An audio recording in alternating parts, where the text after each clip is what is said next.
আল্লাহ পাকের দুইটা নাফরমান সৃষ্টি আছে, একটা হলো মানুষ আর একটা হলো জিন জাতি। এই দুটোই সবচেয়ে নাফরমান সৃষ্টি। ওইদিকে আমি পরে আসছি। সাগর কি শেখায়? বিনয়ী হতে শেখায়, কারণ সে অনেক শক্তিশালী, সে অনেক শক্তিশালী এবং প্রচুর সম্পদে ভরা। এই সাগর এই পুরো এলাকার বা পুরো দেশের কোটি কোটি মানুষের রিজিকের উৎস। এই সাগর, তার ভিতরে আল্লাহ রিজিক আছে, সম্পদ আছে। অনেক সম্পদে পরিপূর্ণ থাকার পরেও সাগর খুব শান্ত, তার মধ্যে খুব উদ্ধত অহংকারী আচরণ দেখা যায়। ঠিক আল্লাহর জ্ঞানী মানুষরা সমুদ্রের মতো হয়, তাদের ভিতরে অনেক জ্ঞান থাকে, কিন্তু তারপরেও তারা শান্ত থাকে, বিনয়ী থাকে। আর যাদের ভিতরে সম্পদ কম, তাদের লাফালাফি বেশি। কথা বুঝতে পারছেন? সাগর এত শক্তিশালী হওয়া সত্ত্বেও আপনি তার সামনে গিয়ে দাঁড়ালে সে আপনার পা ধুয়ে দেয়। আল্লাহর বিনয়ী মানুষরা এমনই হয়, অনেক শক্তিশালী হওয়া সত্ত্বেও, সম্পদশালী হওয়া সত্ত্বেও তারা আপনার পা ধুয়ে দেয়। অনেক শেখার আছে, অনেক কিছু। সাগর সম্পর্কে অনেক আয়াত আছে কোরআনে। যখন সাগরে নৌযান চলাচল করে, তখন আল্লাহ পাক যদি ঝড় ঝাপটা দেন, প্রাকৃতিক কোনো বিপর্যয় দেন, তাহলে মানুষ মুখলেসভাবে আল্লাহকে ডাকা শুরু করে। যখন সে সেখান থেকে উদ্ধার পায়, আল্লাহ পাক উদ্ধার করে দেন, বিপদ থেকে বাঁচিয়ে দেন, আবার সে আল্লাহর সাথে শিরক করা শুরু করে। এই আয়াতগুলো সূরা ইউনূসের মধ্যে আছে। তো আমরা চেষ্টা করব সাগরের মতো সম্পদশালী হওয়ার জন্য। সম্পদশালী ভিতর থেকে, ভিতরে সম্পদ থাকবে, যেমন ভিতরে জ্ঞান থাকবে, কিন্তু বাইরে বিনয়ী ভাব থাকবে। সাগরের মতো পা ধুয়ে দেওয়ার মানসিকতা থাকতে হবে। এবং যখন সে আল্লাহর হুকুমে কর্জন প্রদান করা শুরু করে, তখন কিন্তু সামন পিছন সব ভাসিয়ে নিয়ে চলবে। তাই নর্মালি শান্ত থাকতে হবে, যখন আল্লাহর হুকুম আসবে তখন ছাপিয়েও পড়তে হবে। কথা কি বুঝতে পারছেন? সমুদ্রের মতো অনেক কিছু শেখার আছে। এগুলো শিখতে হলে আগে দৃষ্টিভঙ্গি চেঞ্জ করতে হয়। সাধারণ মানুষের মতো সব দেখলে হবে না, আপনাকে খিদর আলাইহিস সালামের মতো দেখতে হবে। তার মতো মুসা আলাইহিস সালাম বলছেন যে নৌকা ফুটা করলেন কেন? সূরা কাহফ কেউ পড়েছেন? সূরা কাহফ পড়েছেন তো? নবী মুসা আলাইহিস সালাম বলছেন নৌকা ফুটা করলেন কেন? তিনি বলছেন নৌকা ফুটা না করলে জলদস্যু নিয়ে চলে যেত। মুসা আলাইহিস সালাম বলছেন নিষ্পাপ বাচ্চাকে হত্যা করলেন কেন? খিদর আলাইহিস সালাম বলছেন এই বাচ্চাকে হত্যা না করলে এই বাচ্চা বড় হয়ে বড় কাফের হতো, পিতামাতাকেও কাফের বানাতো। মুসা আলাইহিস সালাম বলছেন এই দেয়াল কেন নির্মাণ করলেন পারিশ্রমিক ছাড়াই? তিনি বলছেন দেয়াল নির্মাণ না করলে এর নিচে থাকা সম্পদ, এতিম বাচ্চাদের সম্পদ মানুষ নিয়ে চলে যেত। তিনটা প্রশ্নেই মুসা আলাইহিস সালাম বাইরের চোখ দিয়ে দেখেছেন, খিদর আলাইহিস সালাম তার ভিতরের চোখ দিয়ে দেখেছেন। এই যুগে যদি আপনি ফিতনা চিনতে চান, দাজ্জালীয় সভ্যতাকে চিনতে চান, তাদের প্ল্যানগুলো বুঝতে চান, স্বাভাবিক দৃষ্টিভঙ্গি দিয়ে দেখলে হবে না, ভিতরের চোখ দিয়ে দেখা শিখতে হয়। এটা সবচেয়ে বড় কথা আজকের মাহফিল। দৃষ্টিভঙ্গি চেঞ্জ করতে হবে, তারপরে আপনি ফিতনা ধরতে পারবেন, সমাধানও খুঁজে বের করতে পারবেন ইনশাআল্লাহ। তবে বাস্তবতা কি জানেন? বাস্তবতা হচ্ছে খিদর আলাইহিস সালামের মতো মানুষদেরকে এই সমাজ মূল্যায়ন করে না। যাদের মধ্যে খিদরের মতো অন্তর্দৃষ্টি আছে তাদেরকে সমাজ মূল্যায়ন করে না, তাদেরকে মানুষ বলে পাগল। যেমন নবী সাল্লাল্লাহু আলাইহি ওয়াসাল্লামকেও মানুষ বলেছিল মাজনুন, পাগল হয়ে গেছে। নবী সাল্লাল্লাহু আলাইহি ওয়াসাল্লামকে মানুষ বলছে সাহের, জাদুকর, মাজনুন, ফারিকুল জামাআ, বলছে সাবিঈ, কত কথা বলেছে। আল্লাহ পাক আমাদের সবাইকে কোরআন সুন্নাহ ভিত্তিক জ্ঞান অর্জন করার তৌফিক দেন এবং খিদর আলাইহিস সালামের মতো অন্তর্দৃষ্টি লালন করার তৌফিক দেন। এই মহাসাগরের অস্তিত্ব আছে যেটা কুরসির উপরে, এর উপর আল্লাহ রাব্বুল আলামিনের আরশ আযীম, যেটাকে টেনে নিয়ে আসবে কতজন ফেরেশতা? 8 জন। আগে হাদিসটা শুনে আল্লাহ পাক বলেছেন, দুঃখিত, নবী সাল্লাল্লাহু আলাইহি ওয়াসাল্লাম বলেছেন কিয়ামতের মাঠে আল্লাহ পাক 7 শ্রেণীর মানুষকে এই আরশের ছায়ায় ছায়া দেবেন। কত শ্রেণী? যুবক ভাইরা হাদিসটা খুব ভালো করে শোনেন, কারণ এখানে সবগুলো হওয়ার মতো সম্ভাবনা আপনার আছে। 7টা শ্রেণীর অন্তর্ভুক্ত হওয়ার সম্ভাবনাই যুবকদের আছে, সবার নাই। 1 নম্বর হচ্ছে ন্যায়পরায়ণ শাসক। সুযোগ আছে তো? শাসন ক্ষমতা খারাপ কিছু না, কিন্তু শাসন ক্ষমতা পেয়ে যদি মানুষ ন্যায় বিচার করে ভালো, যদি জুলুম করে তাহলে আল্লাহর সামনে জবাবদিহি করতে হয়। That's all. 2 নম্বর সেই ব্যক্তি যার অন্তর মসজিদের সাথে ঝুলন্ত থাকে। কার সাথে? মোবাইলের সাথে না, কার সাথে? এখন অন্তর কার সাথে ঝুলন্ত থাকে? মোবাইলের সাথে। মসজিদের সাথে অন্তর ঝুলন্ত মানে কি? এটা কি সত্যি সত্যি কলিজে ঝুলা আছে? রূপকতা। মানুষ তো রূপক অর্থ বুঝতে পারে না এখন। মানে আপনি নামাজের জন্য, জামাতে নামাজ পড়ার জন্য উদ্গ্রীব হয়ে থাকেন, এটা হতো মসজিদের সাথে ঝুলন্ত হৃদয়। এরপর সেই ব্যক্তি, সেই যুবক যে তার যৌবনকালটা আল্লাহ পাকের ইবাদতে কাটিয়ে দিয়েছে, সুযোগ আছে না? আছে কি নাই? যুবকদের সুযোগ আছে কি নাই? 4 নাম্বার, সেই ব্যক্তি বা সেই দুই ব্যক্তি যারা একে অপরকে আল্লাহর জন্য মহব্বত করে। বয়ফ্রেন্ড গার্লফ্রেন্ড ট্রেডিশন বলা হচ্ছে না, বয়ফ্রেন্ড গার্লফ্রেন্ডের হারাম জেনার ভালোবাসা বলা হচ্ছে না। কি বলা হচ্ছে? দিনের জন্যে, আল্লাহর জন্যে দুজন পরস্পরকে ভালোবাসে, আল্লাহর জন্যেই বিচ্ছেদ করে। 5 নাম্বার, সেই ব্যক্তি যাকে, যুবক ভাই শোনেন ভালো করে, সেই ব্যক্তি যাকে কোনো সুন্দরী নারী জেনার জন্যে ডাকে, সুন্দরী উচ্চ বংশের কোনো মেয়ে নিজেই জেনা করার জন্য ডাকে, কিন্তু যুবক বলে আমি আল্লাহকে ভয় করি, ইন্নী আখাফুল্লাহ, আমি আল্লাহকে ভয়। এরকম যুবক আছে এখনো বাকি সমাজে? এখন তো ইচ্ছা করেই মানুষ জেনা করে। এখন তো জেনা এত সহজ, মানুষ 1000, 1500, 2000 টাকা দিয়ে জেনা করতে পারে। এই সমাজে জেনা সহজ, বিয়ে হয়েছে কঠিন। এই সমাজে জেনাটা সহজ হয়ে গেছে, বিয়েটা কঠিন হয়ে গেছে। এই জন্য বিয়ের ঝামেলা অনেকে যেতে চায় না। জেনা করেই তো আমি যা উদ্ধার করার করছি। বিয়ে করলে খাওয়াতে হবে, নিজের পায়ে দাঁড়াতে হবে, এই লাগবে সেই লাগবে, সুবহানাল্লাহ। কিন্তু প্রিয় ভাই মনে রাখবেন, যদি আপনি জেনা থেকে বেঁচে থাকতে পারেন, আল্লাহ পাক আপনাকে সাক্ষাৎ মৃত্যুর হাত থেকেও বাঁচাতে পারেন। এটা আমি এমনি এমনি বলি নাই, দলিল দিচ্ছি। জেনা এমন একটা পাপ, যেই পাপ থেকে যদি কোনো যুবক নিজেকে বাঁচাতে পারে, মৌতের হাত থেকেও বাঁচাতে পারবে ইনশাআল্লাহ। কিভাবে? 3 বন্ধু যাচ্ছে রাস্তা দিয়ে, হঠাৎ করে ঝড়, বন্ধু 3 জন ঢুকে গেল গুহার মধ্যে। কিসের মধ্যে? গুহায়, যে পাহাড়ি এলাকায় আপনারা থাকেন যারা, গুহার মধ্যে। হঠাৎ করে পাহাড়ের পাথর দিয়ে গুহার মুখটা বন্ধ হয়ে গেল। এখন খোলার কোনো অপশন নাই। সবাই বলছে এখন 3 জন, এখন তো আমরা বের হতে পারবো না। সবাই সবার নেক আমলের ওসিলা দিয়ে আল্লাহর কাছে দোয়া কর। কিসের ওসিলা দিয়ে? নেক আমলের ওসিলা দিয়ে দোয়া করতে হয়। হাদিস, মৃত মানুষকে ওসিলা করে তার জন্যে নজর মানত জবাই করে দোয়া করতে হয়। নিজের নেক আমলের ওসিলা দিয়ে আল্লাহর কাছে দোয়া করতে হয়।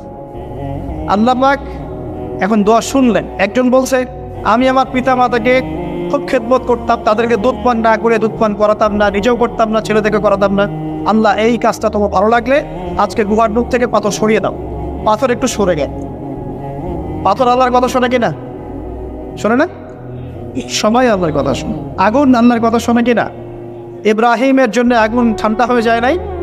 আচ্ছা, তারপরে আরেকজন দোয়া করছে, আল্লাহ আমার এক কর্মচারী ছিল, তার বেতন বাকি ছিল, সে বেতন না নিয়ে চলে গেছে, আমি সেই বেতনটা দিয়ে কিছু গবাদি পশু কিনেছি। আস্তে আস্তে গবাদি পশু বেড়েছে, অনেক দিন পর সে এসেছে টাকা চাওয়ার জন্য। তা আমি বলেছি সবই তোমার, সব নিয়ে চলে। সে বলেছে আপনি কি ফাইজলামি করতেছেন আমার সাথে? আমার টাকা আমাকে দেয়। না, তোমার টাকা দিয়ে আমি এটা কিনেছিলাম, আজকে বংশবৃদ্ধি হয়েছে, সব তোমার, নিয়ে যাও। সে নিয়ে গেল। সে বলছে আল্লাহ এই কাজ যদি তোমার সন্তুষ্টির জন্য করে থাকি, আজকে আমাকে বাঁচাও, পাথর একটু সরে দাও। এবার তৃতীয় ব্যক্তি, এই ছেলে বলছে, যুবক ছেলে, আল্লাহ আমার একজন চাচাতো বোন ছিল। কে ছিল? এই যে বয়ফ্রেন্ড গার্লফ্রেন্ড, খালাতো বোন, চাচাতো বোন। এখন তো বিচ্ছিরি অবস্থা।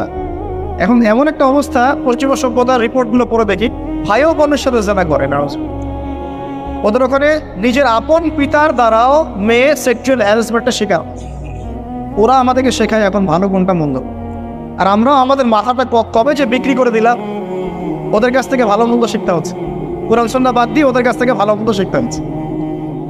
তো চাচাতো বোনকে সে খুব ভালোবাসতো, তাকে সে পেতে চাইতো, মানে তার সাথে সেক্সুয়াল সম্পর্ক করতে চায়, সোজা কথা বল। এখন সেই মেয়েকে অনেক প্রস্তাব দেয়, সেই মেয়ে রাজি হয় না। শেষে বলে যদি আমাকে 1000 বা 100 স্বর্ণ মুদ্রা দিতে পারো, দিনার, তাহলে আমি তোমার সাথে সেক্স করবো, মানে জেনা করবো। নাউযুবিল্লাহ। তো সেই ছেলে অনেক কষ্ট করে এই টাকাগুলো বা এই দিনারগুলো অর্জন করে, কামাই করে, দিন রাত পরিশ্রম করে, ঠিক আপনারা যেমন করছে না। তো এরপর সে তার স্বর্ণ মুদ্রা দেয়, দিয়ে বলে যে এখন আমাকে আমার কাজ করতে দাও। তখন সেই মেয়ে রাজি হয়। ঠিক যে মুহূর্তে তারা সেক্সুয়াল সম্পর্কটা করবে, ঠিক ওই মুহূর্তেই এই মেয়ে বলে ওঠে, হে আল্লাহর বান্দা, আল্লাহকে ভয় দাও। আমি সারা জীবন আমার সতীত্বকে ধরে রেখেছি, কাউকে দেইনি।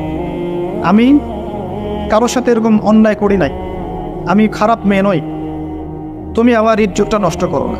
কে বলছে কথা? মেয়ে। ওই অবস্থা থেকে কি একটা ছেলের উঠে আসা সম্ভব?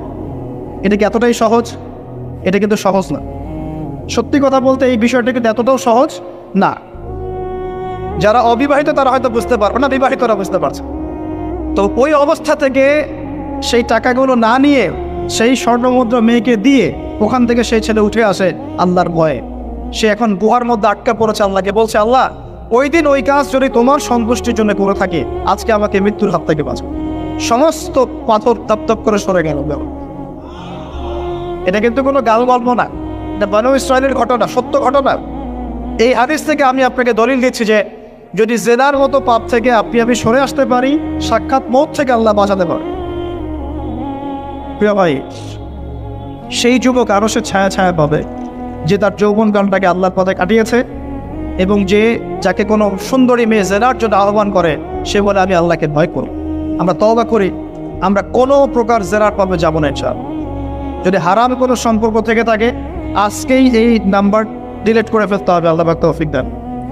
ডিলিট করার আগে আবার ফোন করে বলেন না যে আজকে থেকে আর কথা বলবেন, তাহলে এই কথা আর কোনোদিন শেষ হবে না। একবারই বন্ধ, ডিসকানেক্টেড। কার জন্যে? আল্লাহর জন্য। এবং এটা করার পরে আল্লাহকে বলতে হবে, আল্লাহ শুধু তোমার ভয়ে এবং তোমার সন্তুষ্টি পাওয়ার জন্যে আমি জেনা থেকে বেরিয়ে আসলাম। আল্লাহ তুমি আমাকে হেদায়েত দাও, ঈমান দাও, আমল দাও, এবং তোমার রাস্তায় আমাকে বেহিসাব রিজিক দাও। এবং নেককার কুমারী, নেককার প্রেমময়ী, তাকওয়াবান, মুত্তাকি একজন স্ত্রী আল্লাহ তুমি আমাকে দান করো। ইনশাআল্লাহ আল্লাহ পাক আপনাকে দান। আল্লাহ পাক দান। আল্লাহ পাকের জমিন প্রশস্ত, আল্লাহর হাত প্রশস্ত। আল্লাহর হাতকে সংকীর্ণ মনে করবেন না, আল্লাহর জমিনকে সংকীর্ণ মনে করবেন না। আল্লাহ পাক যাকে ইচ্ছা বেহিসাব রিজিক দিতে পারে ইচ্ছা। আল্লাহ পাক আমাদের সবাইকে বেহিসাব রিজিক দান করেন বলি আমি। আর কে? আর সেই ব্যক্তি যে এত গোপনে দান করে, যার বাহাত জানে না ডান হাত কি দান করেছে, যার বাহাত জানে না ডান হাত কি দান করেছে। আমাদের মতো নয় যে 10,000 টাকা দান করলে সবাইকে না জানানো পর্যন্ত ঘুম হচ্ছে না, এমন নয়। দান এমন গোপনে করে যে তার বাহাত জানে না ডান হাত কি দান করছে। আল্লাহ পাক আমাদের সবাইকে গোপনে দান করার তৌফিক দেন। এর মানে এই না যে প্রকাশ্যে দান করা যায় না, প্রকাশ্যেও দান করা যায়। অন্যকে উৎসাহিত করার জন্যে প্রকাশ্যেও দান করা যায়, কিন্তু গোপন দান আল্লাহর কাছে অনেক বেশি পছন্দের। আর 7 নম্বর সেই ব্যক্তি যে নীরবে নিভৃতে গোপনে আল্লাহর কথা স্মরণ করে কাঁদে এবং তার চোখ দিয়ে অশ্রু প্রবাহিত হয়। এই 7 শ্রেণীর মানুষকে আল্লাহ পাক কিয়ামতের মাঠে আরশের ছায়া দিবে ইনশাআল্লাহ। আমরা কি পেতে চাই? আল্লাহ পাক এই আরশ সবার আগে সৃষ্টি করেছেন। তারপর কি সৃষ্টি করেছেন? কলম। কে? কলম। কলম সৃষ্টি করে আল্লাহ পাক বলেছেন উক্তুব, লিখো। কলম বলছে মায়দা আক্তুব, আমি কি লিখবো? আল্লাহ বলছেন কিয়ামত পর্যন্ত যা হবে সব লিখো। লাউহে মাহফুজে কলম লেখা শুরু করেছে, কিয়ামত পর্যন্ত যা হবে সব লেখা হয়ে গেছে। অতএব রিজিক নিয়ে আপনার টেনশন করার কোনো দরকার নেই। যা লেখা হয়েছে পাবেন ইনশাআল্লাহ। যদি হালাল পথে চান হালাল পথে পাবেন, হারাম পথে চাইলে হারাম পথে। আপনি যা তাকদিরে আছে এর বাইরে আপনি কিছু পাবেন, যতই চেষ্টা করেন। আল্লাহ পাক আমাদের সবাইকে তাকদির নিয়ে সন্তুষ্ট থাকার তৌফিক দান করুন। এরপর আল্লাহ পাক এই মহাবিশ্ব সৃষ্টি করেছেন 7 আকাশ, 7টা মহাবিশ্ব। কয়টা? 7টা, মাত্র 6 দিনে। কয় দিনে? 6 দিনে। ফি সিত্তাতি আইয়াম, 6 দিনে। আল্লাহ পাকের একদিন কিন্তু আমাদের দিনের মতো নয়। সূরা মাআরিজের মধ্যে আছে আল্লাহ পাকের একদিন আমাদের 50,000 বছরের সমান। কত হাজার বছর? 50,000 বছর। কিয়ামতের মাঠটাও হবে, ওই দিনটাও হবে 50,000 বছর। ওই 50,000 বছরের সমপরিমাণ দিনে কেউ যদি পিপাসার্ত না থাকতে চায়, হাউজে কাউসারের পানি চায়, সে যেন কোনো বেদাতি আমল না করে, নবীর সুন্নতের উপর থাকে। ইনশাআল্লাহ নবী সাল্লাল্লাহু আলাইহি ওয়াসাল্লাম তাকে হাউজে কাউসারের পানি পান ইনশাআল্লাহ। ওই 50,000 বছরের সমপরিমাণ দিনে যদি আমরা তীব্র রোদে কষ্ট পেতে না চাই, আরশের ছায়া ছায়া পেতে চাই, তাহলে এই 7 শ্রেণীর অন্তর্ভুক্ত হওয়ার চেষ্টা করতে হবে। আল্লাহ পাক তৌফিক নেন। এখন এই মহাবিশ্ব সৃষ্টি করার পর আল্লাহ পাক সব কাজ বুঝিয়ে দিলেন, প্রত্যেকের কাজ প্রত্যেককে বুঝিয়ে দিলেন। কার কি কাজ? সূর্য কি তার কাজ ফলো করছে কি করছে না? চাঁদ তার কাজ পালন করছে না? এই গ্রহ নক্ষত্র তারকাগুলো তাদের কাজ কি করছে না? সবাই যার যার কাজ পুঙ্খানুপুঙ্খরূপে করছে। যারা সায়েন্স বোঝেন তারা বুঝবেন, যদি সূর্য যদি 1 বিঘত দূরে চলে যায়, তাহলে পৃথিবীর অনেক বড় অংশ বরফে আচ্ছাদিত হয়ে যায়। যদি সূর্য 1 বিঘত কাছে চলে আসে, পৃথিবীর তাপমাত্রা বাড়বে, খরা হবে, পৃথিবী উর্বর থাকবে না, পৃথিবী মরুভূমি হয়ে যেতে পারে। তো মহাবিশ্বের প্রতিটা সৃষ্টি আল্লাহ পাকের আদেশ পালন করে চলে, শুধু 2টা সৃষ্টি করে না। কেন করে না সামনে আসছে। এবার আল্লাহ পাক অন্যান্য মাখলুক সৃষ্টি করেছেন, এবং পৃথিবীর জন্য আল্লাহ পাক জিন জাতি সৃষ্টি করেছেন। কোন জাতি? জিন জাতি। পৃথিবী আগে না জিন আগে? বলেন, আগে পৃথিবী। জিন জাতিকে সৃষ্টি করে আল্লাহ পাক পৃথিবীতে থাকার সময় দিয়েছিলেন। তারা তাই করেছিল, আজকের মানুষরা যাই করছে। তারা আল্লাহ পাকের বিরুদ্ধাচরণ করা শুরু করেছে, আল্লাহ পাক তাদেরকে ধ্বংস করে দিয়েছে। তবে একজনকে রেখে দেওয়া হয়েছে। কাকে? তার নাম হচ্ছে ইবলিস। কি নাম? ইবলিস। সে আল্লাহর বড় আবেদ ছিল। আল্লাহর ইবাদত করতে করতে করতে সে এমন একটা মর্যাদা পেয়ে যায় যে ফেরেশতাদের উপরে আল্লাহ পাক তাকে মর্যাদা দিয়ে দিচ্ছে। ফেরেশতাদের সর্দার বাড়িয়ে দেওয়া হয়েছে। কাকে? ইবলিস। আচ্ছা, এবার পৃথিবী কিন্তু তার জায়গায় আছে। পৃথিবী কিন্তু ধ্বংস হয়ে যায় নাই। পৃথিবী আগে সৃষ্টি করা হয়েছে, ওটা তার জায়গা আছে। অনেক দিন পর, অনেক দিন বলতে কতদিন আল্লাহ ভালো জানেন, আমরা জানি না। কত লক্ষ বছর, কত কোটি বছর আল্লাহ ভালো জানেন, আমরা জানি না। আমরা জানি সূরা দাহরের 1 নম্বর আয়াত আল্লাহ বলছেন, হাল আতা আলাল ইনসান হিনুম মিনাদ দাহর লাম ইয়াকুন শাইআন মাযকুরা। মানুষের উপরে এমন সময় চলে গেছে যে মানুষ একটা আলোচ্য বিষয় ছিল, এই মহাবিশ্বে অস্তিত্বই ছিল না মানুষ। এমন সময় মানুষের উপর চলে গেছে। আমরা এখন মনে করি মানুষই সবকিছু, নাকি? আল্লাহ বলছেন একটা সময় ছিল মানুষের অস্তিত্বই ছিল। আল্লাহ পাক বহুদিন পরে এবার ফেরেশতাদেরকে ডাকলেন, ডেকে বলছেন, ওয়াইজ ক্বালা রাব্বুকা লিল মালাইকা ইন্নী জাইলুন ফিল আরদি খলিফা। হে আমার ফেরেশতারা, আমি ওই জমিনে, পৃথিবীতে, আরদে আমি আমার খলিফা পাঠাতে চাই। কি চাই? খলিফা পাঠাতে চাই। আল্লাহর খলিফাকে এক কথায় যে আল্লাহর হুকুম মেনে চলে, যে আল্লাহর হুকুম মেনে চলে এবং প্রতিষ্ঠা করে, ন্যায় বিচার প্রতিষ্ঠা করে, সে আল্লাহর খলিফা। যে আল্লাহর হুকুম মানে না, প্রচার প্রসার প্রতিষ্ঠাও করে না, ন্যায় বিচারও করে না, সে আল্লাহর খলিফা নয়, শয়তানের খলিফা। কথা ক্লিয়ার? আচ্ছা, এবার ফেরেশতারা কি বলছেন? ফেরেশতারা বলছেন, আতাজআলু ফিহা মান ইউফসিদু ফিহা ওয়া ইয়াসফিকু দিমা। আপনি কি এমন কাউকে সৃষ্টি করতে যাচ্ছেন যে পৃথিবীতে গিয়ে ফিতনা ফাসাদ করবে আর রক্তপাত ঘটাবে? কয়টা কাজ করবে? 2টা। ফিতনা ফাসাদ করবে, রক্তপাত ঘটাবে। আজকে সারা দুনিয়ায় মানুষ ফিতনা করছে কিনা? পরিবেশ বিপর্যয় করছে, পলিটিক্সে ফিতনা, ইকোনমিক্সে ফিতনা, সমাজে ফিতনা, কালচারে ফিতনা, এখন এডুকেশনেও ফিতনা, সবখানেই ফিতনা। তো এইটাই ফেরেশতারা বলেছিলেন যে মানুষ ফিতনা সৃষ্টি করবে, আর কি করবে? রক্তপাত ঘটাবে। সারা বিশ্বে রক্তপাত ঘটাচ্ছে কিনা মানুষ? ঘটাচ্ছে না? এই তো প্রথম বিশ্বযুদ্ধে কত মানুষ মারা গেছে? 3 থেকে 4 কোটি। 3 থেকে 4 কোটি। নবী সাল্লাল্লাহু আলাইহি ওয়াসাল্লাম এবং সাহাবীরা যত যুদ্ধ করেছেন ইসলামের জন্য, সবগুলো যুদ্ধের পরিসংখ্যান মিলালে 10,000 মানুষও মারা যায় নাই। 10,000ও না। আর তোমাদের শুধু প্রথম বিশ্বযুদ্ধেই 3 থেকে 4 কোটি মানুষ মারা গেছে। সেকেন্ড ওয়ার্ল্ড ওয়ারে মারা গেছে 7 থেকে 8 কোটি মানুষ। ভিয়েতনাম যুদ্ধে এরকম প্রায় 4 থেকে 5 লক্ষ, আরও বেশি হতে পারে। চায়নায়, রাশিয়ায়, আপনার ইতালিতে যে বড় বড় রেভলিউশনগুলো হয়েছে, দেখবেন লক্ষ লক্ষ মানুষ মারা গেছে, লক্ষ লক্ষ। এই যে শুরু হয়েছে ইউক্রেন রাশিয়া, এই যুদ্ধ এত তাড়াতাড়ি থামবে না, এই যুদ্ধ এত দ্রুত বন্ধ হবে না, এটা কন্টিনিউয়াসলি চলতে থাকবে। ওদের প্ল্যান ছিল সিরিয়াকে নিয়ে, সিরিয়াকে কেন্দ্র করে তার একটা মালহামা চেয়েছিল, গ্রেট ওয়ার, বিশ্বযুদ্ধ। ওটা হয়নি, আলহামদুলিল্লাহ হয়নি, আলহামদুলিল্লাহ হয়নি। এখন নতুন পরিকল্পনা হচ্ছে এই যে ইউক্রেন রাশিয়া ইস্যু নিয়ে সারা ওয়ার্ল্ডে একটা ফিতনা সৃষ্টি করে। অলরেডি তারা ফিতনা সৃষ্টি করেই ফেলেছে। গ্যাসের দাম বেড়ে গেছে, তেলের দাম বেড়ে গেছে, এক্সপোর্ট ইম্পোর্ট করা হচ্ছে, অনেক সমস্যা হচ্ছে। এবং এটাকে জিইয়ে রাখা হচ্ছে অস্ত্র দিয়ে, প্রযুক্তি দিয়ে, হ্যাঁ, ট্যাঙ্ক দিয়ে সমরাস্ত্র দিয়ে ওরা জিগিয়ে রাখছে যুদ্ধটাকে, যে চলুক, কন্টিনিউয়াসলি চলতে থাক। কারণ তাদের উদ্দেশ্য হচ্ছে পুরো বিশ্বে একটা ব্যাসাকার যুদ্ধ লাগান। এটা আস্তে আস্তে আপনারা বুঝতে পারেন, আমাকে কিছুই বলতে হবে না, আস্তে আস্তে আপনারা এমনি বুঝতে পারেন। সারা বিশ্বে একটা গ্রেট ওয়ার হতে পারে, যেটাকে মিলিটারি অ্যাফেয়ার্স যারা বুঝেন তারা বলেন যে নিউক্লিয়ার ওয়ার বা পারমাণবিক যুদ্ধের কথা। এটা কিন্তু আমাদের দরজায় দাঁড়িয়ে আছে। আমরা দোয়া করি এমনটা না হোক, কিন্তু হতে পারে। আমরা দোয়া করি এমনটা না হোক, কিন্তু হতে পারে। হলে কি হবে সেই চিন্তা আমাদের করতে হবে। তো যারা বলে ইসলাম তরবারির জোরে ছড়িয়েছে, তাদের এইসব কথা বলার কোনো অধিকার নাই, এদের লজ্জা করা উচিত। কারণ শুধু ফার্স্ট ওয়ার্ল্ড ওয়ারেই 3 থেকে 4 কোটি মানুষকে তারা মেরে ফেলেছে। আমরা কি তরবারের জোরে ইসলাম প্রচার করেছি, নাকি আদর্শের জোরে হয়েছে? আদর্শ দেখে, মুসলিমদের চরিত্র দেখে, তাদের চারিত্রিক মাধুর্য দেখে, কোরআন সুন্নাহর প্রামাণ্যতা দেখে লক্ষ লক্ষ মানুষ ইসলাম কবুল করেছে, আলহামদুলিল্লাহ। এখনও করছে, আলহামদুলিল্লাহ। এখন যে সারা বিশ্বে মানুষ মুসলিম হচ্ছে, কোন জায়গায় মুসলিমরা গলার জোরে, তরবারের জোরে ইসলাম প্রচার করছে দেখার নেই? এখন কি বিশ্বে মানুষ মুসলিম হচ্ছে না? হচ্ছে কি না? পশ্চিমা সভ্যতার মানুষরা মুসলিম হচ্ছে না? এখন কি আমরা যুদ্ধ করছি? তরবারি নিয়ে ওদেরকে ধরে রেখেছি, এই ইসলাম কবুল কর, এটা বলেছে?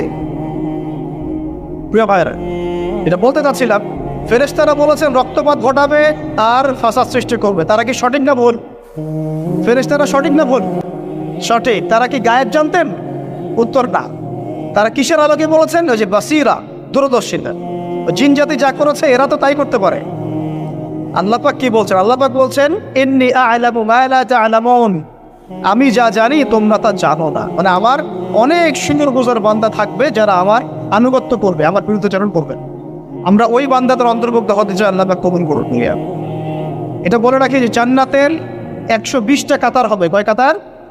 120 কাতার। এর মধ্যে 80টা কাতার হবে উম্মতে মুহাম্মাদের মধ্য থেকে। এবার আল্লাহ পাক আদম আলাইহিস সালামকে সৃষ্টি করলেন নিজ হাতে। সূরা সাদের মধ্যে আল্লাহ পাক বলেছেন খালাকতু বিয়াদাই, আমি নিজ হাতে ওকে সৃষ্টি করেছি। আল্লাহর হাত কেমন সেটা ব্যাখ্যা করার দরকার নেই, এগুলো নিয়ে চিন্তা করতে যাবেন। আল্লাহ পাকের মতোই কারোর সাথে সাদৃশ্যপূর্ণ নন। আল্লাহ পাক এবার আদম আলাইহিস সালামকে সৃষ্টি করে নাম শিক্ষা দিলেন। ওয়াল্লামা আদামাল আসমাআ কুল্লাহা, এই মহাবিশ্বের যত জ্ঞান আল্লাহ পাক আদম আলাইহিস সালামকে শিক্ষা দিলেন। বলেন সুবহান। এখান থেকে দলিল পেলাম আমাদের পিতা বানর থেকে হয় নাই, আমাদের পিতাকে আল্লাহ পাক সৃষ্টি করেছে। আমাদের পিতাকে কে সৃষ্টি করেছে? আল্লাহ রাব্বুল আলামিন। তাও আবার নিজ হাতে, মানে কি? ভালোবাসা দিয়ে, ভালোবেসে, মহব্বতের সাথে। এই খলাকতু বিয়াদাই, আমি নিজ হাতে সৃষ্টি করেছি, এই কথা মানুষ ছাড়া, আদম আলাইহিস সালাম ছাড়া অন্য কারোর জন্য আল্লাহ পাক বলেন নাই। অন্য সবার জন্য আল্লাহ পাক বলেছেন ইযা আরাদা শাইআন আইয়াকুলা লাহু কুন ফায়াকুন। যখন আল্লাহ পাক কিছু করতে চান খালি বলেন কুন, হও, ফায়াকুন, হয়ে যায়। ওখানে আল্লাহ পাক বলেন নাই সাগর সৃষ্টি করেছে হাত দিয়ে, এই গ্রহ নক্ষত্র সৃষ্টি করেছে আমার হাত দিয়ে। আল্লাহ পাক এমনটা বলেন নাই। আদম আলাইহিস সালামকে আল্লাহ পাক কত মহব্বত করেন, আল্লাহ পাক বলছেন যে আমি তাকে আমার নিজ হাতে সৃষ্টি করেছি। আর আজকে তোমরা শেখাচ্ছ মানুষকে, আস্তাগফিরুল্লাহ, যে মানুষ বানর থেকে এমন চায়। কত বড় কুফরি, কত বড় শিরক, কত বড় লজ্জা।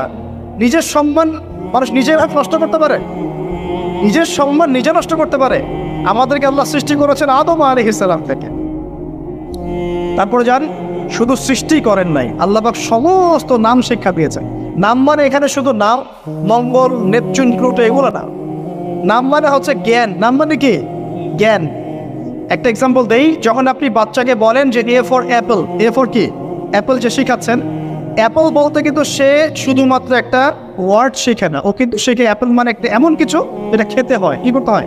খেতে হয়। যখন আপনি শেখান এ ফর অ্যান্ট, ও বুঝতে পারে অ্যান্ট হচ্ছে একটা সৃষ্টি, এটা চলাচল করে, কালো কালো দেখতে, ও কিন্তু মাথার মধ্যে ওটা ছবি এঁকে দেয়। তো এটা নাম মানে শুধু নাম না, জ্ঞান। আল্লাহ পাক আদম আলাইহিস সালামকে সমস্ত জ্ঞান শিক্ষা দিলেন। আল্লামাল ইনসান মা লাম ইয়ালাম, আল্লাহ বলছেন আমি মানুষকে সেই জ্ঞান শিক্ষা দিয়েছি যা মানুষ জানতো না। মানে আমরা সৃষ্টিগতভাবে জ্ঞানী ছিলাম না, আল্লাহ পাক জ্ঞান শিক্ষা দিয়েছেন। কোন জ্ঞান শিক্ষা দিয়েছেন? যে জ্ঞান ফেরেশতাদেরও ছিল না। বলেন সুবহানাল্লাহ।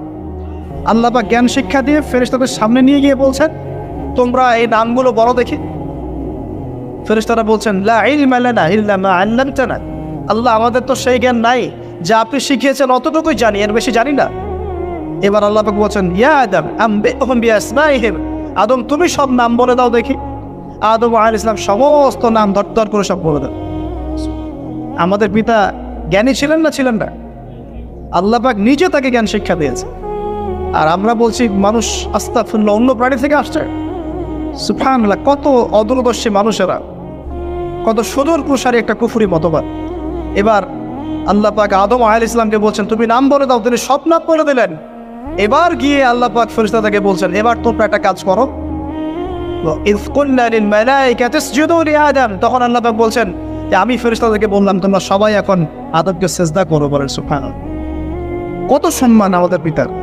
মহাবিশ্বে ফেরেশতাদের সামনে আল্লাহ পাক তাকে সিজদা করালেন ফেরেশতাদেরকে দিয়ে। ফাসাজাদু, সবাই সিজদা করলো, ইল্লা ইবলিস। কে সিজদা করলো না? ইবলিস। এখানে একটা বিষয় মনে রাখেন, আমাদের পিতাকে কিসের কারণে সম্মানিত করা হয়েছে? শারীরিক গঠন, চেহারা সৌন্দর্য, টাকা পয়সা, রিজিক, কোনটার কারণে? এইটাই মনে রাখবেন। মুসলিম উম্মাহ যদি আজকে সারা বিশ্বের নেতৃত্ব দিতে চায়, সবাইকে জ্ঞানী হতে হবে, জ্ঞানের বিপ্লব ঘটাতে হবে। বলেন সুবহান, বলেন আমিন।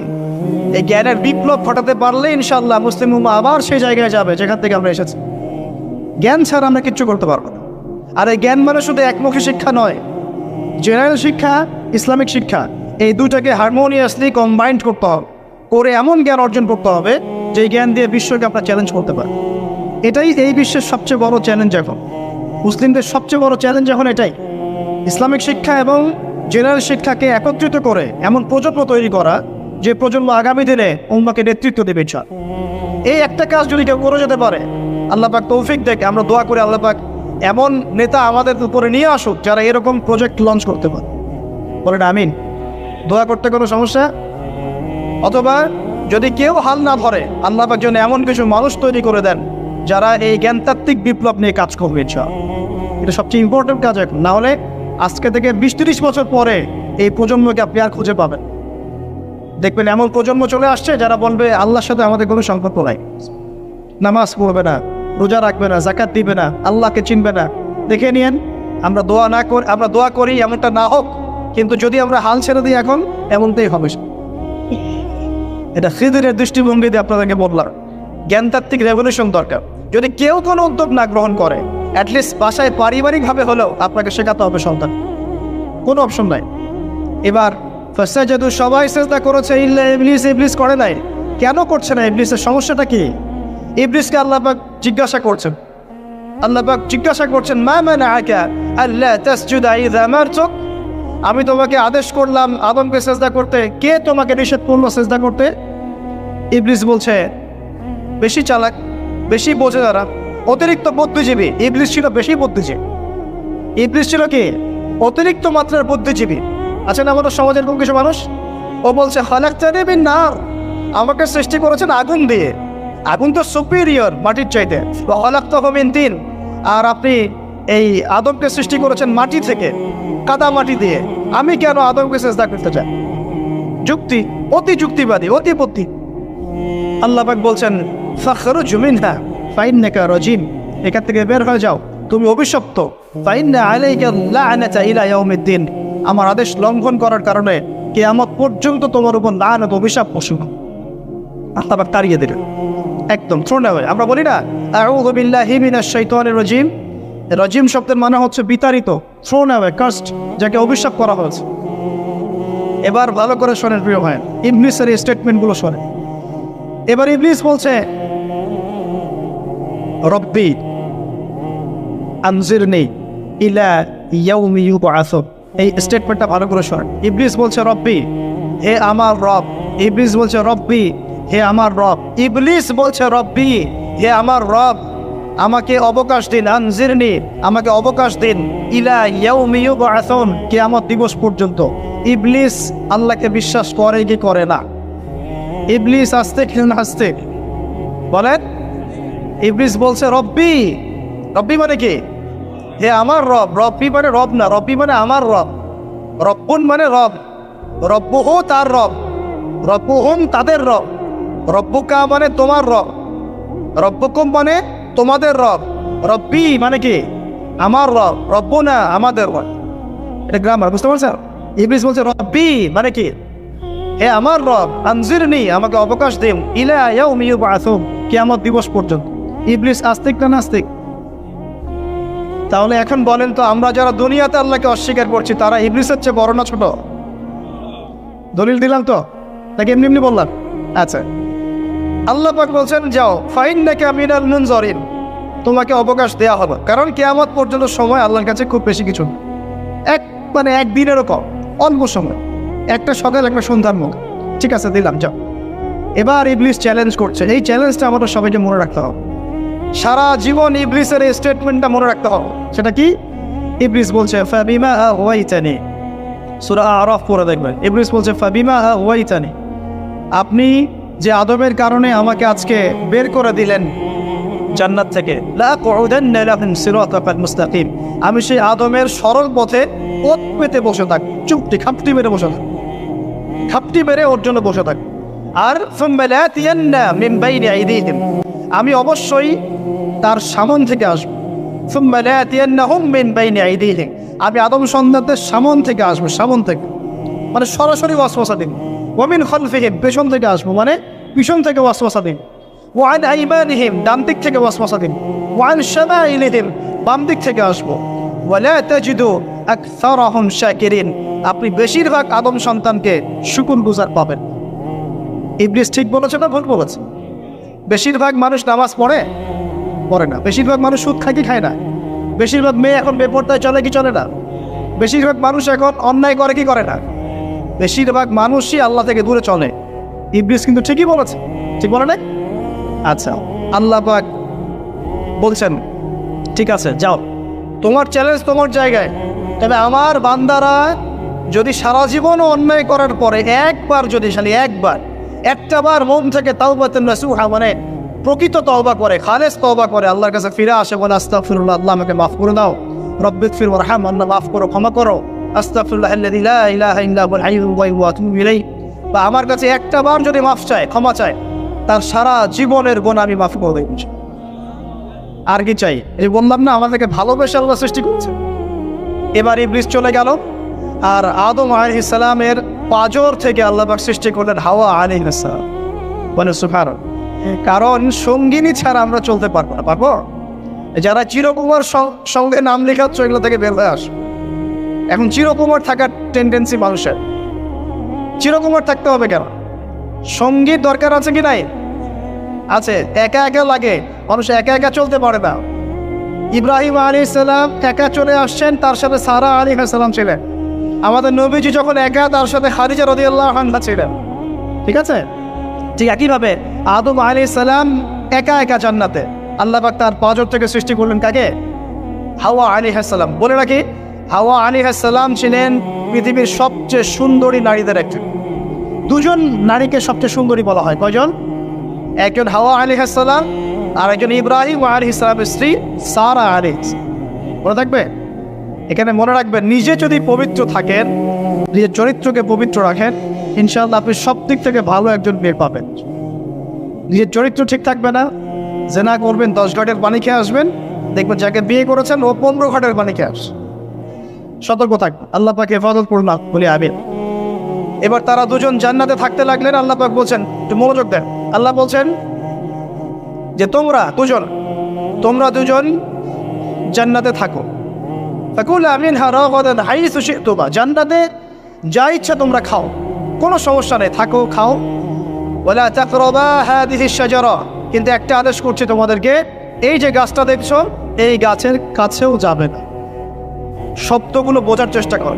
আল্লাহ পাক বলছেন না যে গাছের ফল খাবে না, আল্লাহ পাক বলছেন গাছের কাছেও যাবে না। ঠিক যেমন আল্লাহ বলছেন ওয়ালা তাকরাবু আমওয়ালাল ইয়াতীম, এতিমের মালের কাছেও যাবে না। আল্লাহ বলছেন না এতিমের মাল খেও না। আল্লাহ বলছেন ওয়ালা তাকরাবু জিনা, জেনার কাছেও যেও না। আল্লাহ কিন্তু বলছেন না জেনা করো না। ঠিক একই ভাষায় আল্লাহ পাক বলছেন ওয়ালা তাকরাবা হাদিহিশ শাজারা, তোমরা দুজন এই গাছের কাছেও যাবেন। That's all. আর কোনো সমস্যা নেই, জান্নাতে থাক। এবার তারা জান্নাতে থাকতে লাগলেন। থাকতে থাকতে এক পর্যায়ে ইবলিস ওয়াসওয়াসা দেওয়া শুরু করলো। কি ওয়াসওয়াসা দিল যে আমাদের পিতামাতা সেখানে চলে গেলেন? ভাবার বিষয় তো নাকি? কি এমন বললো ইবলিস যে তা আমাদের পিতামাতা রিসিভড হয়ে গেলেন? এই কথাটা আছে সূরা তাহায়। কোন সূরা? তাহা পড়ে দেখবেন। আল্লাহ পাক বলছেন, ইবলিস আমাদের পিতাকে বোঝাচ্ছে, বলছে, ইয়া আদম, হে আদম, হাল আদুল্লুকা, আমি কি তোমাকে জানিয়ে দেব, আমি কি তোমাকে জানিয়ে দেব, খবর দিব, আলা শাজারাতিল খুলদি ওয়া মুলকিন লা ইয়াবলা, এমন একটা গাছের কথা কি জানিয়ে দিব যেই গাছের কাছে গেলে বা তার ফল খেলে তুমি দুটো জিনিস পাবে, চিরস্থায়িত্ব পাবে, কোনোদিন মরবে না, আর বিশাল ক্ষমতার মালিক হবে। অন্য আয়াতে আসছে যে তোমরা ফেরেশতা হয়ে যাও। এই দুটো কথা। তাহলে কি প্রলোভন দিল? চিরস্থায়িত্বের প্রলোভন এবং কি অমরত্বের প্রলোভন, অমরত্ব এবং ক্ষমতা। একটু মনোযোগ দেন, এই দুনিয়াতে যারা আল্লাহর পথ থেকে বিচ্যুত হয়ে গেছে বেশিরভাগ এই দুটো ক্ষমতার ফাঁদে, না হলে দুনিয়ার এই যে মোহ, অমরত্ব, দুনিয়ার জীবন নিয়ে পড়ে থাকা, এই দুনিয়ার প্রেমেই মানুষ নিজের পথ হারিয়ে ফেলেছে। এই দুটোই হয়েছে। এক পর্যায়ে পিতা মাতা চলে গেলেন, ফল খেয়ে ফেললেন, যদিও ফল খাওয়ার কথাটা কোরআনে নাই, কোরআনে আছে তারা গাছের কাছে চলে গেলেন। কি হলো গাছের কাছে যাওয়ার পরে? ফালাম্মা যাকাশ শাজারা, ফালাম্মা যাকাশ শাজারা, আল্লাহ পাক বলছেন যখন তারা গাছের কাছে চলে গেলেন, ভাই লক্ষ্য করেন, যখন তারা গাছের কাছে চলে গেলেন প্রথম যে ঘটনা ঘটলো, বাদাত লাহুমা সাওআতুহুমা, তাদের যে কাপড় ছিল জান্নাতের কাপড়, গায়ে কাপড়টা থাবাস করে খুলে পড়ল। এখানে যদি আপনার কাপড়টা খুলে যায় কেমন লাগবে? বা কেউ যদি জোর করে কাপড় আপনার খুলে ফেলে কেমন লাগবে? কেউ যদি 10 জন জোর করে ধরে আপনার কাপড় খুলে দেয় কেমন লাগবে? আপনি নিজের জীবনের চাইতে বেশি কাপড়টা ধরে রাখার দিকে মনোযোগী হবেন না? আমাদের পিতা মাতাকে শয়তান জান্নাতে ফেরেশতাদের সামনে নগ্ন করে দেয়, কাপড় খুলে পড়ে গেল। তার মানে জান্নাতে আমাদের পিতা মাতাকে নগ্ন করেছে কে? ইবলিস। তাহলে দুনিয়াতে যারা এখন আমাদের গা থেকে কাপড় খুলতে চায়, বেপর্দায় চলতে চায়, পর্দাকে কুপ্রথা বলে, কুসংস্কার বলে, যারা বলে যে অশ্লীলতার বিপ্লব ঘটুক, পোশাকের কোনো বাধা ধরা নিয়ম না থাকুক, সবাই স্বাধীন, যারা নগ্নতা অশ্লীলতার প্রচার প্রসার চায়, যারা মুসলিমদের গা থেকে কাপড় খুলতে চায়, এরা তাহলে কার হয়ে কাজ করছে? যেই কাজ শয়তান করেছে জান্নাতে, ওই কাজই তারা করছে এখন জমিন। কথা কি প্রমাণ করতে পারলাম? প্রথম দুর্ঘটনা কোনটা? প্রথম দুর্ঘটনা এটা নয় যে তারা আল্লাহর হুকুম আহকাম ত্যাগ করেছেন, আল্লাহকে অস্বীকার করেছেন, কুফরি করেছেন, শিরিক করেছেন, এগুলো হয়নি। প্রথমে সর্বপ্রথম দুর্ঘটনা হয়েছে গা থেকে কাপড় খুলে পড়ে গেছে, তাও জান্নাতে সবার সামনে। এবার আমাদের পিতামাতার কি অবস্থা চিন্তা করেন, লজ্জাস্থান প্রকাশিত হয়ে গেছে। এবার তারা জান্নাতের গাছের পাতা ছিঁড়ে ছিঁড়ে ছিঁড়ে গা এই লজ্জাস্থান ঢাকা শুরু করবেন। এটা সূরা আরাফের মধ্যে আছে।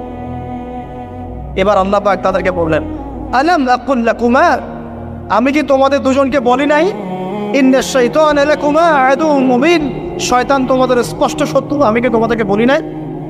এবার আমাদের পিতা মাতা দরদর করে চোখের পানি ফেলে দিয়ে আল্লাহকে বলছেন, রব্বানা যালামনা আনফুসানা ওয়া ইল্লাম তাগফির লানা ওয়া তারহামনা লানাকুনান্না মিনাল খাসিরিন। এই দোয়া করার পর আল্লাহ পাক তাদেরকে মাফ করে দিলেন, বলে সুবহানাল্লাহ। কিন্তু জান্নাতে আর থাকা হলো না, জান্নাতে আর থাকা হলো না। আমরা অনেকে মনে করি এই ঘটনার কারণে হয়তো আল্লাহ পাক তাদেরকে নামিয়ে দিয়েছেন, এই কথাও ঠিক না। কেন ঠিক না? কারণ আল্লাহ পাক দুনিয়া সৃষ্টি করেছেন আগে, আর আল্লাহ আগেই মানুষ সৃষ্টি করার আগেই আল্লাহ পাক বলেছেন দুনিয়াতে আমার খলিফা পাঠাবো। তার মানে দুনিয়াতে যে আদম আলাইহিস সালামকে পাঠাতে হবে এটা আগে থেকেই লেখা ছিল, এটা পরীক্ষা। এবার নামিয়ে দিচ্ছেন আল্লাহ পাক, কুল নাহবিতু মিনহা জামিআ, তোমরা সবাই এখন নেমে যাও। কে নেমে যাও? আদম, হাওয়া, ইবলিস সব নেমে যাও। কোথায় নেমে যাও? দুনিয়াতে নেমে যাও। ফাইম্মা ইয়াতিয়ান্নাকুম মিন্নি হুদান, দুনিয়াতে তোমাদের কাছে আমার পক্ষ থেকে হেদায়েত আসবে। কি আসবে? হেদায়েত মানে আল্লাহর কিতাব এবং নবী রাসূল আসবে। ফামান তাবিআ হুদায়া, যারা আমার হেদায়েতকে মেনে চলবে, ফালা খাউফুন আলাইহিম ওয়ালা হুম ইয়াহজানুন, তাদের কোনো টেনশন নাই, কোনো ভয় নাই। যে জান্নাত থেকে এসেছো ওখানেই ফিরে আসবে ছাড়া। কিন্তু ওয়াল্লাযীনা কাফারু ওয়া কাযযাবু বিআয়াতিনা, যারা আমার আয়াতকে মিথ্যা প্রতিপন্ন করবে, অস্বীকার করবে, ফাউলাইকা আসহাবুন নার, এরা হবে জাহান্নামের অধিবাসী। হুম ফিহা খালিদুন, তারা সেখানে ওই শয়তানের সাথে চিরস্থায়ী। এই দর্শনটা কি সহজ না কঠিন? দুনিয়াতে যাচ্ছ যাও, এই দুনিয়ার জীবন চিরস্থায়ী নয়, নির্দিষ্ট টাইম দেওয়া হয়েছে। এখানে মাতাউল ইলাহিন, এখানে নির্দিষ্ট সময়ের জন্য তোমাদেরকে রিজিক দেওয়া হবে, আবাসস্থল দেওয়া হবে, স্ত্রী সন্তান, বাড়ি গাড়ি সব দেওয়া হবে। তবে এটা চিরস্থায়ী নয়। এখানে হেদায়েত আসবে, কুরআন সুন্নাহ আসবে, আল্লাহর ওহী আসবে, নবী রাসূল আসবেন। তোমরা যদি এই ওহী মেনে চলো, নবী রাসূলের আনুগত্য করো, আবার সেই জান্নাতে ফিরে আসবে ইনশাআল্লাহ, কোনো টেনশন নাই, কোনো ভয় নেই। কিন্তু যদি এই দুনিয়ার সংক্ষিপ্ত জীবনে শয়তানের তাবেদারি করা শুরু করো, তাহলে শয়তানের সাথেই পরকালে জাহান্নামে থাকতে হবে, জান্নাতে যাওয়া হবে। এই হলো পরীক্ষা। এবার আমরা দুনিয়াতে নেমে আসলাম, তার মানে আমরা এই দুনিয়ার বাসিন্দা ছিলাম বা জান্নাত থেকে আসছি। দুইটা বিষয় একদম স্পষ্ট। আমাদের পিতা হচ্ছেন আদম আলাইহিস সালাম, যিনি বানর ছিলেন না, মানুষ ছিলেন, এক। আর দুই নাম্বার, আমরা এই দুনিয়াতে বিবর্তনবাদের মধ্য দিয়ে আসি নাই, সরাসরি জান্নাত থেকে আসছি। আল্লাহ পাক আদম আলাইহিস সালামকে জান্নাত থেকে দুনিয়াতে পাঠিয়েছে, জান্নাত থেকে সরাসরি দুনিয়াতে পাঠিয়েছে।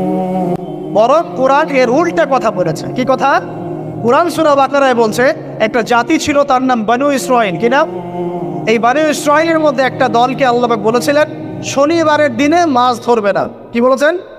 শনিবারে, এই যে সাগর আছে আপনাদের মনে করেন, এই শনিবারে মাছ ধরবেন। তো বনু ইসরাঈল বেশি চালাক, অতি চালাক, যারা ওই যে প্যালেস্টাইন দখল করে বসে আছে, ওরা দাবি করে আর কি, আসলে এরা সত্যিকারের বনু ইসরাঈল নয়, এরা ইউরোপিয়ান জিউস, এরা কিন্তু সত্যিকারের বনু ইসরাঈল নয়। এখন এরা অতি চালাক, মাছ ধরে নাই, কিন্তু মাছ ধরার বাদ দিয়ে রাখছে। মাছ আসে, বাদ দিয়ে রাখি, পরে ধরো। এই পাপের কারণে, এই সীমালঙ্ঘন করার কারণে সূরা বাকারা এবং সূরা আরাফে আল্লাহ পাক বলেছেন ওই মানুষগুলোকে আল্লাহ পাক বানর বানিয়ে দিয়েছে। তাহলে মানুষ থেকে বানর হয়েছে এই দলিল কোরআনে আছে, পড়ে দেখেন। মানুষ থেকে যে বানর হয়েছে এই দলিল কোরআনে আছে, সূরা বাকারায় আছে, সূরা আরাফের মধ্যে আছে। শনিবারের সীমা লঙ্ঘন করার কারণে এই অপরাধ, এই পরিণতি আল্লাহ পাক কিছু মানুষকে দিয়েছে। তারা এখনো জীবিত আছে কিনা আমরা জানি না, ওদেরকে আল্লাহ পাক মেরে ফেলেছেন না বেঁচে আছে আমরা এগুলো জানি না, কারণ কোরআন এগুলো নিয়ে কথা বলে নাই, এতটুকু কোরআন বলেছে। তবে এখনও কিন্তু বহু বাইরের মানুষ আকৃতির প্রাণীকে আল্লাহ পাক ভেতর থেকে বানর বানিয়ে দিচ্ছেন না।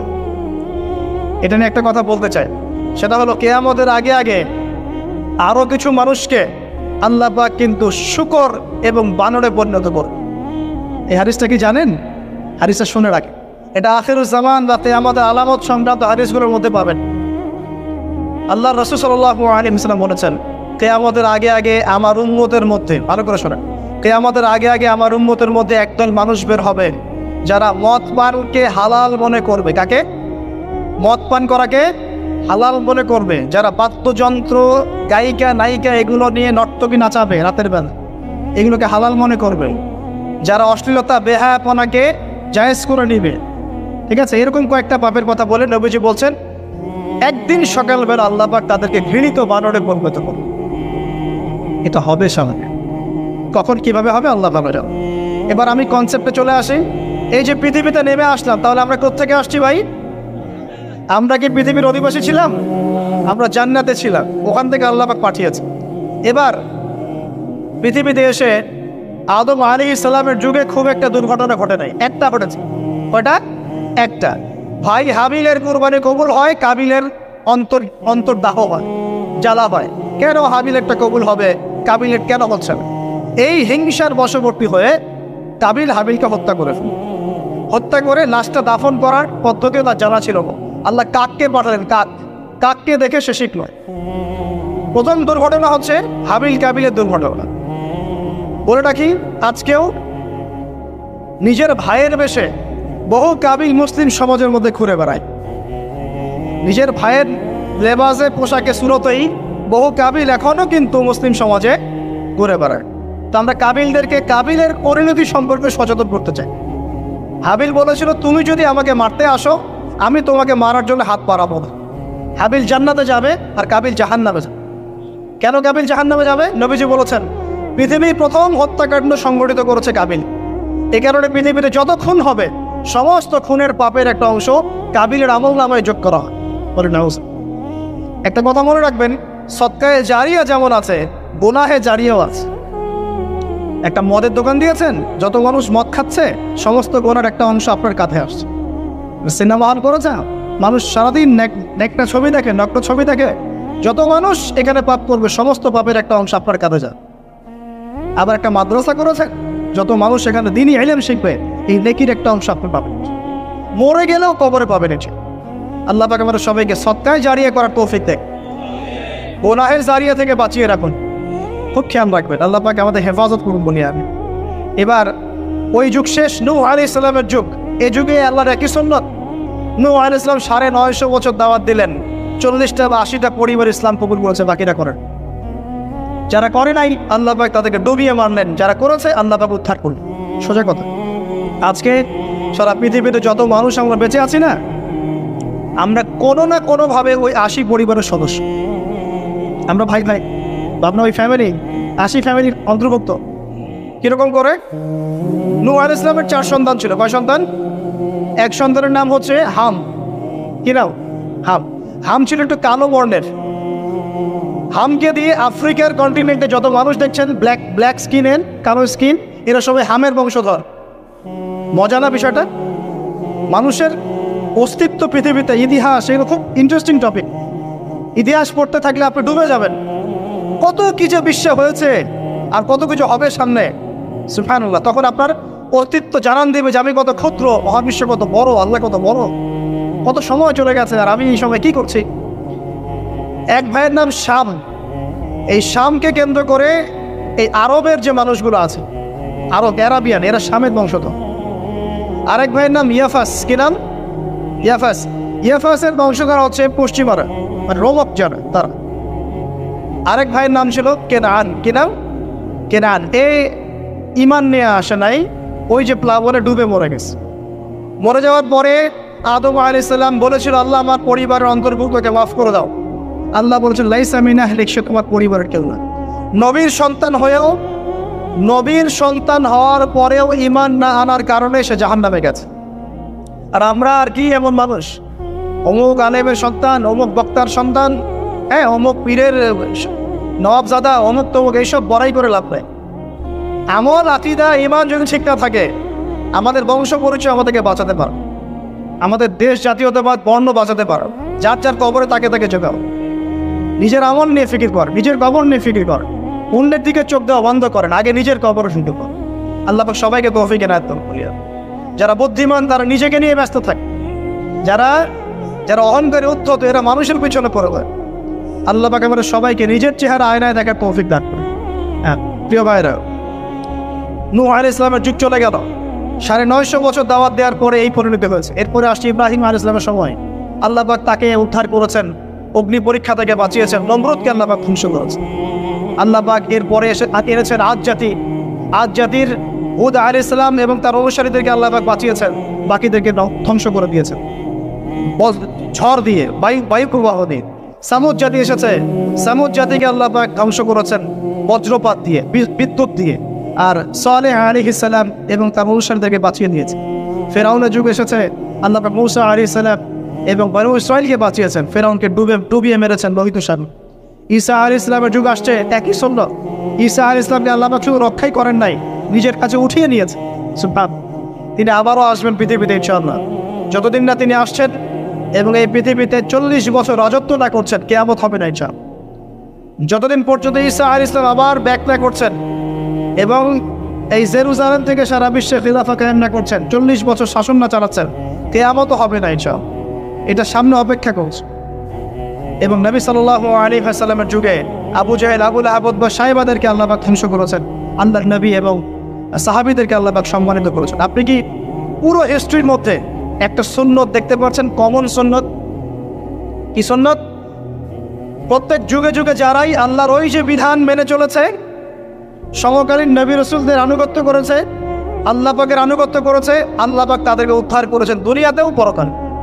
প্রত্যেক যুগে যুগে যারাই আল্লাহকে মানে নাই, রাসূলকে মানে নাই, আল্লাহর আসমানি কিতাবকে মানে নাই, বিরুদ্ধাচরণ করেছে, কুফরি করেছে, শিরক করেছে, আল্লাহ পাক সবাইকে ধ্বংস করে দিয়েছেন, কারো কোনো পরোয়া করে। এই সিলসিলা আজও অব্যাহত আছে, আগামীতেও থাকবে ইনশাআল্লাহ।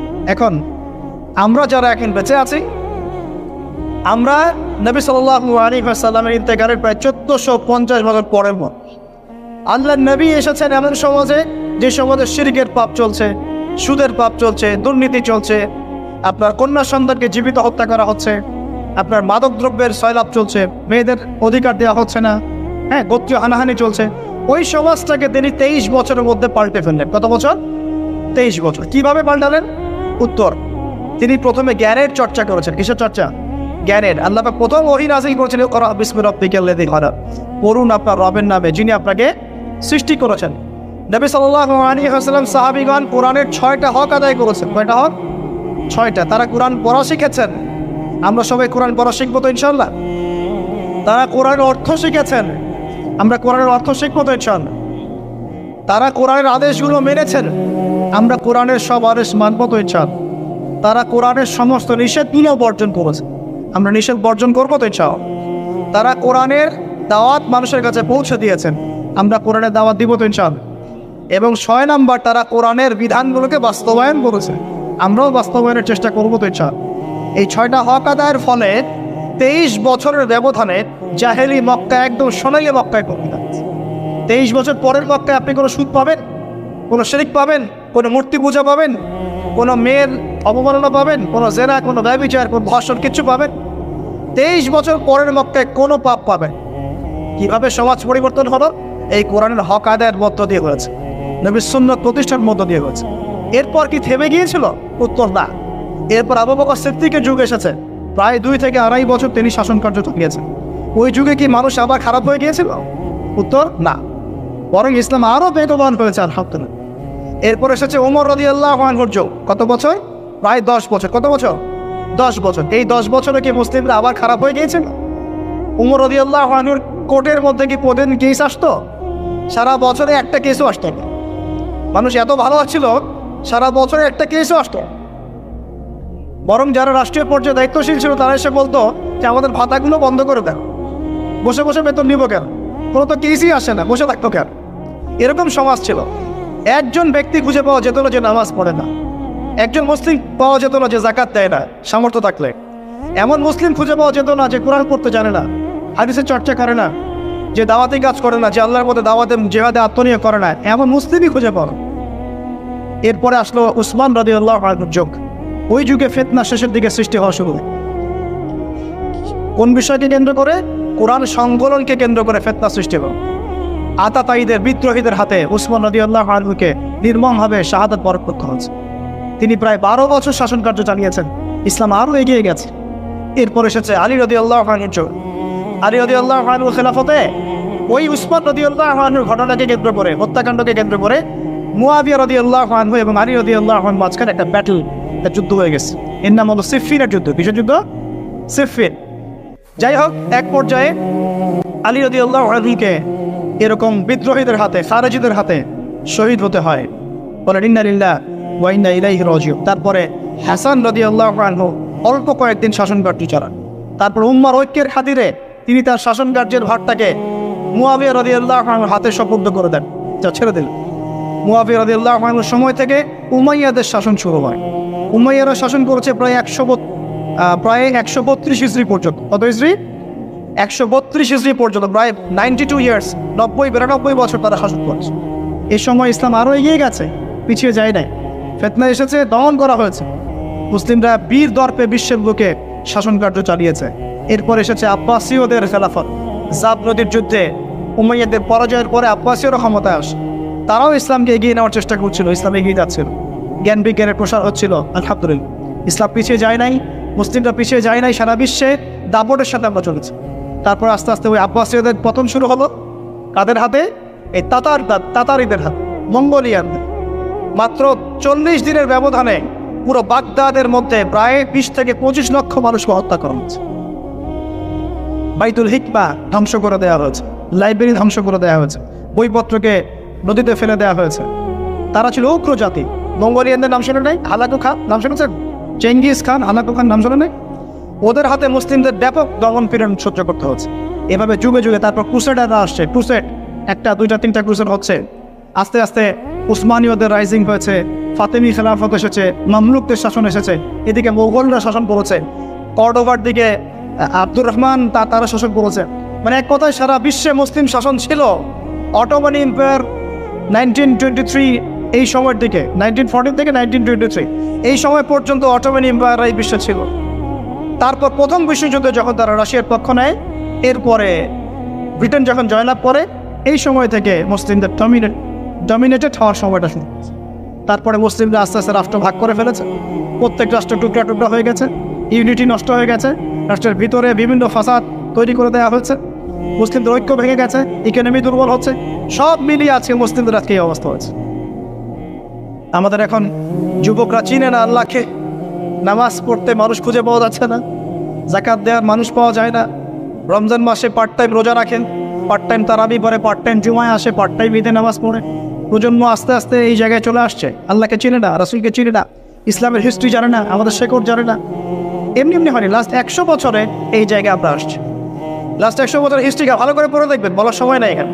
লাস্ট 100 বছরের হিস্ট্রি পড়ে দেখবেন, যে জায়গায় আমরা ছিলাম সেখান থেকে একদম তলানিতে নেমে চলে আসছি। এখন প্রশ্ন হচ্ছে, এই অবস্থায় কি চিরস্থায়ী থাকবো, নাকি এখান থেকে আমরা সামনে যাব? সামনে যে এমনি এমনি যাওয়া হবে না এটা নিশ্চিত। সামনে যাওয়ার জন্য কিছু কাজ এবং ক্রাইটেরিয়া মেনটেন করতে হবে। আমরা জানি এরপরে আসবে ইমামুল মাহদির শাসন, তারপরে আসবে নবী ঈসা আলাইহিস সালামের শাসন, তারপরে দাজ্জালকে মেরে ফেলা হবে। আর দাজ্জালকে মেরে ফেলার আগে দাজ্জাল তার অনুসারীদেরকে নিয়ে বিশ্ব শাসন করবে 40 বছর। 40 বছর না, 40 দিন। 40 দিন। প্রথম দিন হবে 1 বছরের সমান, দ্বিতীয় দিন হচ্ছে 1 মাস, তৃতীয় দিন 1 সপ্তাহের সমান। তারপরে দিনগুলো আমাদের দিনের মতোই। এরপর ঈসা আলাইহিস সালামের আগমনের মধ্য দিয়ে তার ধ্বংস হবে। এরপর ইয়াজুজ আর মাজুজ বের হবে। ইয়াজুজ আর মাজুজ খুব হিংস্র হবে, তাদেরকে হত্যা করার ক্ষমতা মুসলিমদের থাকবে না। মুসলিমরা তুর পাহাড়ে আশ্রয় নেবে, আল্লাহ পাকের গজবে তাদের ঘাড়ের মধ্যে একটা ভাইরাস জন্ম নেবে, এতে তারা মারা যাবে। বড় বড় নখরওয়ালা প্রাণী আল্লাহ পাঠাবেন, পাখি, এরা এসে এদেরকে উঠিয়ে উঠিয়ে কোনো জায়গায় ফেলে দিবে, মহাবিশ্বের কোনো এক জায়গায় এনে ফেলে দেবে। তারপর আল্লাহ পাক বৃষ্টি বর্ষণ করবেন, প্রচুর বৃষ্টি বর্ষিত হবে এবং বিশ্বের এই জমিনটা উর্বর হবে।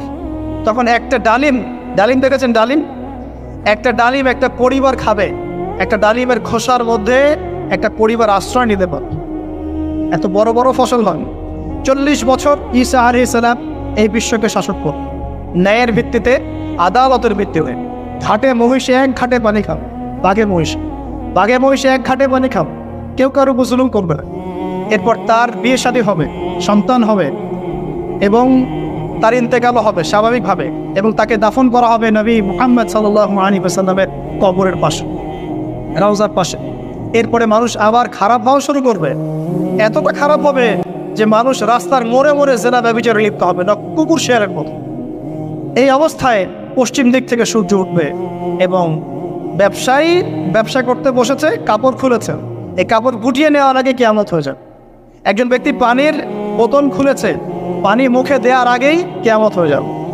একজন ব্যক্তি বাসা থেকে বের হয়েছে, বাসায় ফেরত যাওয়ার আগে কিয়ামত হয়ে যাবে। উঠকে পানি পান করানোর আগে কিয়ামত হয়ে যাবে। ওই সময় তওবার দরজা বন্ধ হয়ে যাবে।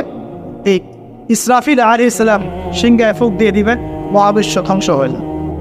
আল্লাহ পাক দ্বিতীয় ফুৎকারের মধ্য দিয়ে আবার সবাইকে উঠাবেন এবং এই দুনিয়ার জীবনে আমরা যে কাজগুলো করেছি এর হিসাব আমাদেরকে দিতে হবে।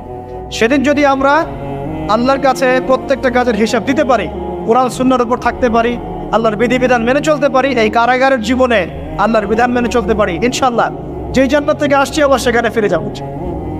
আর যদি ওই দিন আমরা হিসাব দিতে ব্যর্থ হই, আল্লাহ না করুক, তাহলে ওই ইবলিসের সাথে, তার অনুসারীদের সাথে আমাদের সবাইকে জাহান্নামে থাকতে হবে বলে না। এভাবে হিস্ট্রি শুরু হয়েছে, হিস্ট্রি শেষ হবে। এই দুনিয়া চিরস্থায়ী হবে না, আর আমাদের অবস্থা এমন থাকবে না।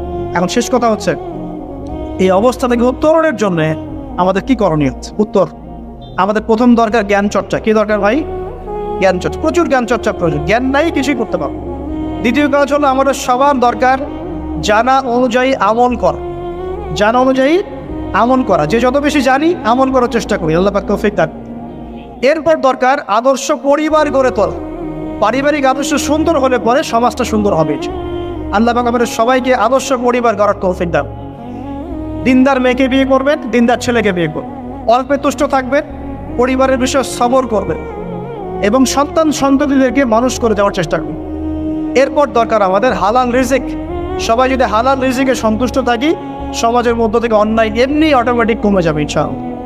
প্রত্যেকটা কাজ করার আগে চিন্তা করব কিভাবে করলে হালাল হবে, কিভাবে করলে হারাম হবে। এরপর দরকার নবী সাল্লাল্লাহু আলাইহি ওয়াসাল্লামের সুন্নাহ মাফিক জীবন গড়া।